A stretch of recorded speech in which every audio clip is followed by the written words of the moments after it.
Good morning, welcome back to our new vlog. আশা করি তোমরা সবাই খুব ভালো আছো, সুস্থ আছো। ভালো সুস্থ থাকাটা খুব খুব খুব জরুরি।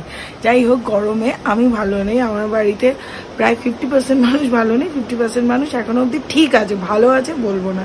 পেটের অবস্থা খুব খারাপ গরমে। যাই হোক, সকাল সকাল একটা মনে হয় বাজে খবরই দিলাম তোমাকে। বাট সকাল সকাল আজকে আমার মনটা ভীষণ খুশি, কারণ সকালবেলা ফেসবুকটা খুললাম আর তাথই, আমার যে বন্ধুকে তোমরা দেখো সুপ্রতিম তাথইয়ের একটা ছবি দেখলাম। ওরা শিলিগুড়ি যাচ্ছে। সুপ্রতিম নতুন গাড়ি কিনেছে, সুপ্রতিম নিজে ড্রাইভ করে এতটা ফার্স্ট টাইম এতটা লং ড্রাইভ করে যাচ্ছে শিলিগুড়ি। আমার দেখেই এত ভালো লাগলো। আমি যেতে পারছি না তো ঠিক কি আছে, মানে কেউ তো যাচ্ছে। আর আমি তাদেরকে এক্ষুনি কল করলাম। আমার এক্সাইটমেন্টটা হয়তো তোমরা দেখতেই পাচ্ছ, বুঝতেই পারছো যে যা এনজয় করে আয়। বলে হ্যাঁ নেক্সট টাইম রিমা আমরা যাব। নেক্সট টাইমটা যেদিন হবে, বাট ওরা যাচ্ছে। আর এতটা, আর দেখো ড্রাইভ করে এতটা লংয়ে যাওয়ার আনন্দটাই না বেশ আলাদা। আমি যদিও কোনোদিনই যাইনি, আমি হায়েস্ট মনে হয় ওই বোলপুর অবধি গেছি, তার থেকে বেশি কি গেছি মনে পড়ছে না এই মুহূর্তে। আর ওদিকে মন্দারমণি। বাট আমার রোড ট্রিপ অলওয়েজ প্রেফারেবল। হ্যাঁ, এই ওয়েদারে রোড ট্রিপ একটু চাপের, বাট হ্যাঁ ঠান্ডার সময় রোড ট্রিপ করলে ফাটাফাটি লাগে। বাট ঠিক আছে, আমাদের গাড়িটাও ফিরুক। তারপরে আর এখন তো সুপ্রতিমের সাথে কোথাও যাওয়া খুবই ইজি, কারণ হলো ফার্স্ট হলো ওর গাড়িটা নতুন গাড়িতে লং রুটে যাওয়াটা খুব ইজি। আরেকটা জিনিস হলো দুজনে মিলে চালাতে পারবে, নাহলে একজন কেউ চালালে তার উপর চাপ পড়ে যায়। সে যদি এখনও যদি আমরা ওদের সাথে যেতাম, শুধু সুপ্রতিমকে চালাতে হতো, এটা একটা চাপ পড়ে যেত। সুপ্রতিম আর শুভম দুজনে মিলে যদি চালায়, চাপও পড়বে না ওদের উপর, আর আমরা আরও বেশি বেশি করে এনজয় করতে পারবো। তো যাই হোক, হোপ ফর দ্য বেস্ট। আমাদের জন্য খুব তাড়াতাড়ি এরকম একটা রোড ট্রিপে যেতে পারি, আর ওরা যাচ্ছে, ওদের জন্য এনজয় দ্য ট্রিপ। বরফটা দেখে রাখো, আমি পরে বলছি। শুভম ফোনে কথা বলছে, পরে বলছি। হোক, আমি এসে এডিট করতে বসলাম, ফট করে এসিটা চালিয়েছি, দেখছি 2-3 টুকরো বরফ ফেলবে। কিছুক্ষণ আগে বরফটা দেখালাম, ওটা জাস্ট গলে যাবে। শুভম আমাকে বলছে দাঁড়া আমি সুপ্রতিমকে ফোন করে নিই, ও গাড়ি চালিয়ে যাচ্ছে। আমি বললাম না দাঁড়া, আগে আমি এটা একটু দেখিয়ে দিই। এই করতে করতে আমি তো শুধু বরফটা তোমাদেরকে দেখিয়ে রাখলাম। এখন হলো এসিটা সবকিছু হয়ে গেছে, এসি ফ্রিজ হয়ে গেছে, বুঝতে পারছো? বরফটা সবকিছু পাওয়া যাচ্ছে এখানেই, আর কোনো চিন্তা নেই। মানে ভগবানও বুঝতে পারছে এদের দুটো চালানোর হয়তো ক্ষমতা নেই, তাই একটাতেই সব সার্ভিস দিচ্ছে। শুভমই ইংলিশ, মানে এই যে ইংলিশ যে বিস্কিটটা আছে, বিস্কিটটা দেখা, ভেতরে চিজ দেওয়া, এই বিস্কিটটা খায়।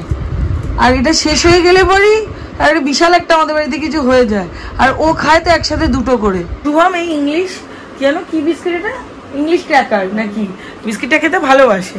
এবার এটা আমি যতবারই এনে দিই, শুভম প্রথম খায় না। এবার যখন শুভম খেতে যায় তখন শুভম থেকে বিস্কিটটা নেই, আমিও খাই, এইটা বেশি খায়, ঠিক আছে? এবার আজকে খাচ্ছে, বলছে আমি তোমাকে এনে দেবো বিস্কিটটা। এনে দেওয়াটা কথা না, সকাল থেকে কেউ ব্রেকফাস্ট, সকাল থেকে তুই ব্রেকফাস্ট করবি না কেন? তোর জন্য তো ব্রেকফাস্ট করা হয়। কোনোদিনই ইচ্ছে করে না ওর, কোনোদিন ব্রেকফাস্ট করতে ইচ্ছে করে না। ওকে যে তোমরা এটা গোলুমলু দেখো না, লোকে হয়তো ভাবে প্রচন্ড বাইরের খাবার খায়, ও প্রচন্ড, ওইগুলো কিচ্ছু করে না। ও শুধু সকালে ব্রেকফাস্টটা করে না, আর এটাও করবেই না। মানে ও পুরো লিখিত দিয়ে এসছে কোথাও, মনে হয় সকালে আমি এই বাড়ির খাবার খাবো না। কি জানি শ্বশুর বাড়ি গেলে হয়তো খাবে, এর জন্য হয়তো পেট খালি রাখে। ঠিক আছে, শ্বশুর বাড়ির কথা বলে কি হাসি মেয়ের, ও একদম পুলকিত। তাড়াতাড়ি কর না, বিয়ে শোনায়, ভালো কন্টেন্ট নেই ব্লগে। হ্যাঁ, আমার কন্টেন্টের জন্য তুই বিয়ে করবি না, আমার কন্টেন্টের জন্য তুই জীবন নষ্ট করবি। খেয়ে দিয়ে চলে এসেছি, আমি আর মা খেয়ে নিলাম। তার আগে সোনাই খেয়ে নিয়েছে। বাবা বলেছে বাবা 2:30 না বাজলে নাকি খাবে না। যাই হোক, সকালে ওরা সবাই হেভি ব্রেকফাস্ট করেছিল, আমরা কেউ সকালে ব্রেকফাস্ট করিনি। এখন তো আমার আর মার সকালের ব্রেকফাস্ট চলছে 2 দিন ধরে, শুধু ওআরএস। আর সোনাইও কিছু খায়নি, তোমরা তো দেখলেই। তখন সোনাই শুধু 2টো বিস্কিট খেলো, তো আমরা খেয়ে নিলাম। সোনাইয়ের অফিসে বসে গেছে, আমি আমার পড়ানোতে বসে গেছি। পড়িয়ে নিই আপাতত, তারপরে একটু রেস্ট নিতে হবে। আর এসির খবর আপাতত ভালো, এখন তো আর দেখছি জলটা পড়ছে না। বরফটা বেরিয়ে যাওয়ার পর না জলটা আর পড়লো না, তার মানে কি বরফটাই জমে যাচ্ছিল কিনা সেটাই ব্যাপার, কে জানি। কালকে তাও এসে দেখে যাক, একটা ভালো টেকনিশিয়ান পেয়েছে। এই ছেলেটা আমাদের আগেও এসে ঠিক করতো, ওর ভাই আসবে কালকে দেখতে, তো দেখা যাক কি হয়। গুড আফটারনুন, ওয়েলকাম টু শুভ্রিস ফ্যামিলি। টাটকা ব্লগ নিয়ে চলে এলাম। আশা করি সবাই ভালো আছে এবং সুস্থ আছে। এই সামনেই গড়িয়ার মুখে একটা ভাতের হোটেল আছে। অনেকদিন রাস্তায় ভাতের হোটেলে ভাত খাই, আজকে এত খিদে পেয়েছে, দেখি গড়িয়াটা খেয়ে কেমন লাগে। এই যে গড়িয়ার মুখে ভাতের হোটেলের দোকানটা, এখানে বসে খাই আজকে। এখন না দুপুরবেলা পড়াতে এরকম হয়েছে, দুপুরবেলা চোখ বুঝলেও ঘুম আসে না, যদি শরীরটা খুব না খারাপ থাকে। যাই হোক, আজকে মানে এত ভালো লাগছে। আমি দুপুরবেলা শুয়েছিলাম, হঠাৎ করে ইনস্টাগ্রামে একটা মেসেজ, আমার অনেক দিন আগে কথা হয়েছিল যতদূর নামটা মনে পড়ছে, 1 মিনিট আমি দেখে বল, সুস্মিতা মুখার্জি। তো এখনও আমার সাথে মেসেজে কথা হচ্ছে। যাই হোক, তো উনি জামশেদপুরে থাকেন। উনি আমাকে বলছে রিমা তোমার এসিটা কোন কোম্পানির? হঠাৎ করে আমি তখন বললাম যে ওয়ার্লপুল। তারপরে বুঝতে পারলাম ব্লগ দেখে। আর তার আগেরও চ্যাটগুলো দেখলাম যে ওনার সাথে আমার কথা হয়েছে যে ব্লগ উনি দেখেন। তো উনি আমাকে বললেন যে রিমা তুমি একটা কাজ করো, তুমি কোম্পানিতে ডকেট করো।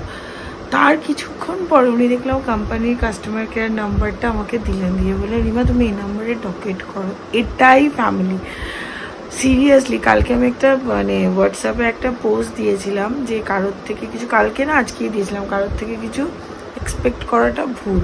তখন আমাকে জয়িতাদি বলেছিল যার এত বড় একটা ফ্যামিলি তারও একা লাগে, সেও এক্সপেক্ট করে না। আমি তখন বলেছিলাম যে ফ্যামিলি সবাইকে সাপোর্টিভ হয় দিদি? তখন আমাকে বলেছিল নিশ্চয়ই হয় রিমা।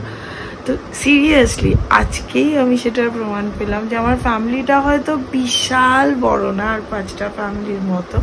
আমি কারোর সাথে তুলনা করেও বলছি না, আর 5টা বলে ফেললাম তাও বলছি, কিন্তু যেইটুকু ফ্যামিলি আমার পাশে আছে। অল অ্যাবাউট শুভ্রি ফ্যামিলি যে এইভাবে আষ্টে পিষ্টে আছে, আমরা আমাদের উপর বিশাল ব্লেসিংস এটা। আমি শুভমকে এক্ষুনি জানালাম, শুভম না কিছুক্ষণ চুপ করে গেল, চুপ করে গিয়ে আমাকে বলছে রিমা হবে, আমরাও পারবো বল ব্লগটাকে নিয়ে এগিয়ে যেতে। নিশ্চয়ই হয়তো আমরাও পারবো। ও আমাকে এই ভরসাটা দেয়, আমিও ওকে এই ভরসাটা দিই। আর সব থেকে বড় কথা, তোমরা যখন ফোন করে বলো, সঞ্চিতাদি যখন ভীষণ পরিমাণে বকে বলে এই শোনো তোমরাও এগিয়ে যাবে, তোমরাও অনেক বড় হবে বুঝলে, এই অধিকার বোধটা। কালকে টুসিমাদি বলছে রিমা আমি চাই তোদের ব্লগটা অনেক দূর এগিয়ে যাক। যখন প্রত্যেকে পাশে থাকো না, তখন এই শক্তিটা অনেকটা পাই এগিয়ে যাওয়ার। এভাবেই পাশে থেকো। এই কথাটা আমি প্রতিদিন ব্লগের শেষে বলি, আজকে মাঝখানেই বললাম, কারণ আমি এক্ষুনি দিদির সাথে কথা বললাম। থ্যাংক ইউ সো মাচ এভাবে পাশে থাকার জন্য। সোনাই করছে, সোনাই এসি ফ্রিজের কাজ করছে, ফ্রিজ থেকে এসি থেকে বরফ বেরোচ্ছে, সোনাই করছে, আর ফ্রিজ আলমারির কাজ করছে। সত্যি আমাদের ফ্রিজটা সেই পরিমাণে ঠান্ডা, কত বলবো, ঠান্ডা হচ্ছে না।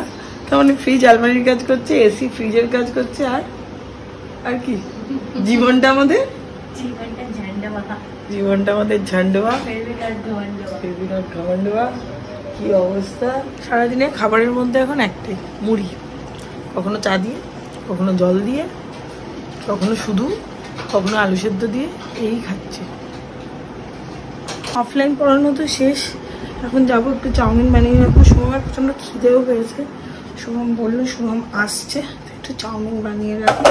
শুভমের চাউমিন বানানোটা বোঝে না, শুভম অত সবজি টবজি তো খায় না। শুভম শুধুমাত্র ওই পেঁয়াজ আর আলু এই দিয়েই খায়। আজকে যেহেতু মঙ্গলবার, আমরা কেউ খাবো না পেঁয়াজ, তাই শুধু ওর জন্যই বানাবো আলু আর পেঁয়াজ দিয়ে, সিম্পল অ্যান্ড শর্ট।